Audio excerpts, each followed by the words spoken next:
کله چې څوک وفات شي هغې نه 3 څیزونه پاتې کېږي. یو د دې مال، دویم د دې اولاد، دریم د دې نیک اعمال. د دې مال د دې مرګه پورې د سره تعلق دی. کله چې دې مړ شي دا مال د دې وارثانو ته پاتې شي. خو الله دې موږ معاف کړي. نن سبا حالت دې ته راغلی دی چې مړی به په تختې پروت وي، دلته وارثان د دې زامن به خپل منځ کې لاس په ګریوان وي د دې مال باندې. یو وایي چې دا مال ما ضبط کې، بل وایي چې دا مال ما ضبط کې. چې داسې نه دی. یو علاقې کې یو بابا وفات شو، هغې بدقسمتي دپاره د سرو غاښ کېدولی و. وی بابا په تختې پروت و، غسل یې نه ورکړی، بچي خپل منځ کې لاس په ګریوان شو. یو وایي چې دا سرو غاښ دی ما دی، بل وایي چې دا زما دی. وایي دواړو پلسونه راخیستي وو.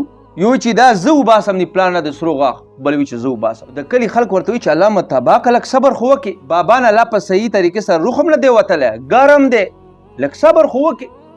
تاسو بیا خپل منځ کې په یو غاښ باندې په جګړه شوي یې. یو وایي چې زما دی، بل وایي چې زما دی. نو دا د بچو حال دی چې پلار به په تختې پروت وي او دې به خپل منځ کې لاس په ګریوان وي د پلار په مال باندې. نو مالونه بچو ته مه پرېږدئ، ځان یې مخکې صدقه کوئ، غریبانو مسکینانو ته یې ویر کوئ.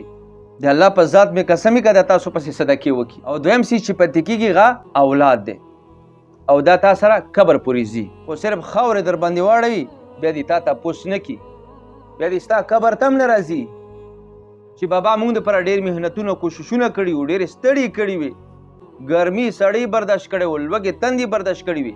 یو ځل به بابا قبر ته لاړ شو، هسې خو نه چې غورځېدلی وي، هسې نه چې سوري پکې شوي وي. ما ته داسې ډېر قبرونه معلوم دي چې هغوی بچو دپاره ډېر تکلیفونه برداشت کړي دي.